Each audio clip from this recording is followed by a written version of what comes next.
Bismillahirrahmanirrahim. Assalamualaikum warahmatullahi wabarakatuh. Allahumma salli wa sallim ala sayyidina Muhammadin bil lisani jami'ati fi hadratil wasi'ah.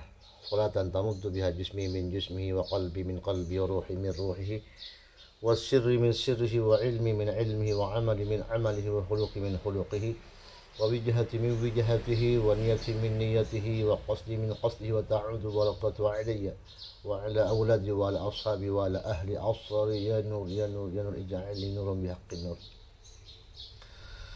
Alhamdulillah, Allah subhanahu wa ta'ala masih memberikan kesehatan jasmani maupun rohani kepada saya, dan juga semoga para sahabat-sahabatku dimanapun kalian berada selalu dalam keadaan sehat walafiat, dan yang sakit semoga Allah subhanahu wa ta'ala segera menyembuhkan segala penyakitnya dan segala hajatnya Allah kabulkan, amin ya rabbal alamin. Mari sahabat-sahabatku, kita tonton video dari Abuya Muhyiddin.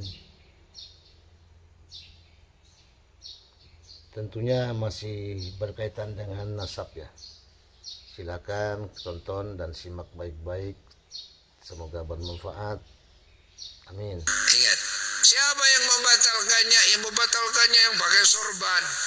Batalnya disebut kiai, ini berbahaya. Ini berbahaya. Nasab Ba'alawi yang sudah tetap dari dulu tidak ada seorang pun yang membatalkan. Para ulama-ulama Allah nggak ada seorang pun yang membatalkan. Para wali-wali Allah nggak ada satupun yang membatalkan. Tiba-tiba muncul sekarang hanya satu orang dengan alasan tesis lalu membatalkan. Ini sudah disebut kiai pakai sorban, pakai jubah. Maka ini bahayanya besar sekali. Kenapa? Karena orang-orang akan mengikutinya, murid-muridnya akan mengikutinya, orang awam bisa mengikutinya.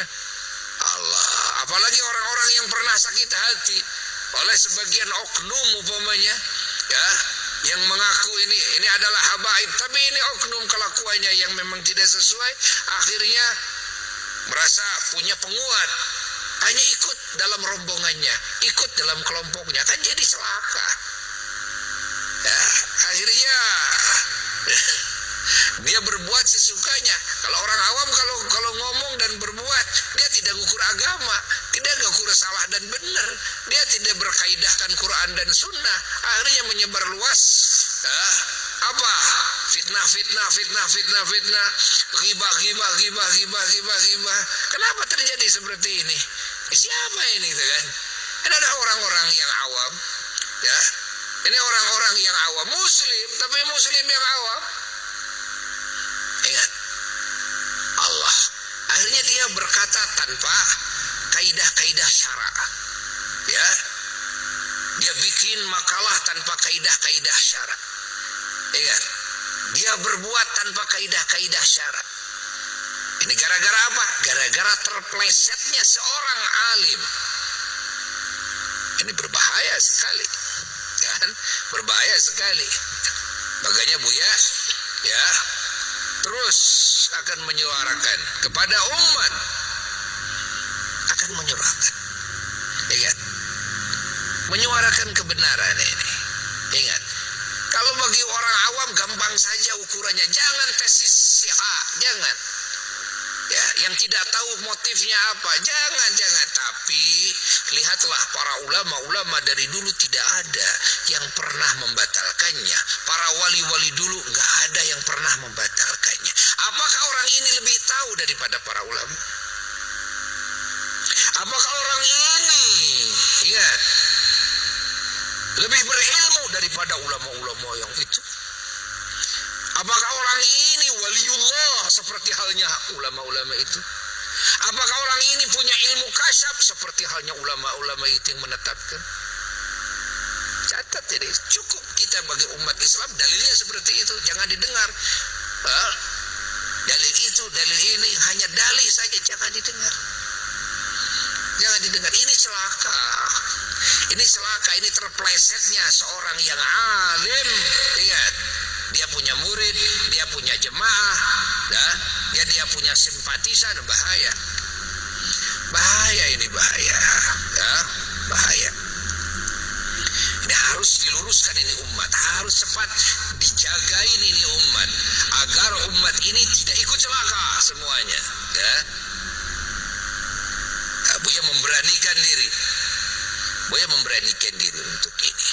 Kenapa? Kasihan, ini bahayanya lebih besar. Lebih besar bahayanya ketimbang umat ini meninggalkan salat yang 5 waktu. Lebih besar bahayanya ketimbang umat ini meninggalkan saum Ramadan. Ingat. Loh, kenapa begitu?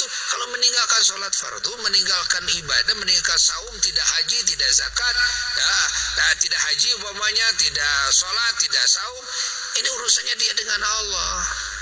Tapi kalau sudah dia membatalkan nasab Alawi ini daripada dzurriyyah Rasulullah sallallahu alaihi wasallam, lalu menganggap kepada para habaib ini adalah penipu, perampok nasab, berarti sudah buruk kan hatinya.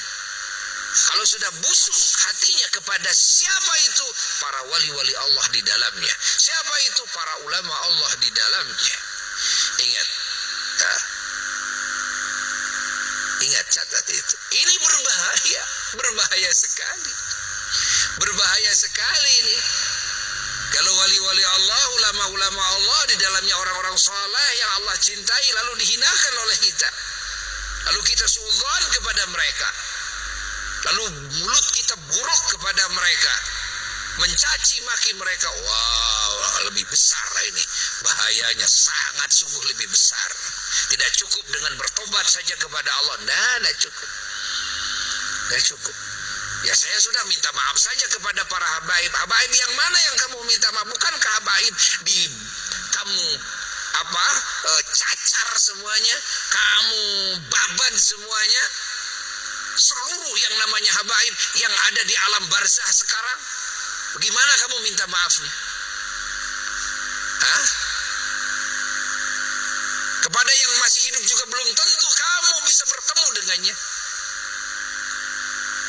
Karena yang kamu caci bukan hanya 1-2 habaib, tapi semua yang namanya habib yang kamu kenal, dan kebanyakannya yang kamu tidak kenal, kebanyakannya yang sudah wafat. Allah, ini bahaya besar ini. Bahaya besar. Kalau kamu tidak sholat, kamu tidak puasa, kamu tinggal qadha, kamu tinggal taubat kepada Allah, selesai. Ingat, kamu bersalah, kamu tinggal berhenti bertobat kepada Allah, selesai. Ketika kamu bukan cuma kepada satu habib, kalau kepada satu habib yang oknum, wajar. Kalau kamu menyelesaikan, tinggal habib itu saja. Ketemu aja sama habib itu. Kan kamu tidak bisa. Ketemu kamu dengan ketua Rubitoh, ketemu kamu dengan kumpulan habib yang ada di Indonesia, tidak bisa. Kenapa? Yang kamu baban itu seluruh habib ahya'an wa amwat, baik yang masih hidup maupun yang sudah wafat. Artinya kamu menghina semuanya. Kamu disidang di hadapan Allah. Siapa kamu ini? Wali bukan, ulama bukan. Nah, demikianlah sahabat-sahabatku semua, penjelasan dari Abuya Muhyiddin. Beliau sangat luar biasa, dan semoga video ini menjadi masukan buat kita semua, para kaum muslimin dan muslimat dimanapun kalian berada. Tetap setiap hal, sesuatu yang terjadi, di balik itu ada hikmahnya. Jika sekalian suka dengan video ini, maka di like, comment, and subscribe. Komenannya harus yang sopan dan santun, dan yang mempunyai hal-hal yang positif. Siapa tahu komenan Anda bermanfaat bagi orang lain. Oke? Massalamu fi amanillah. Assalamualaikum warahmatullahi wabarakatuh.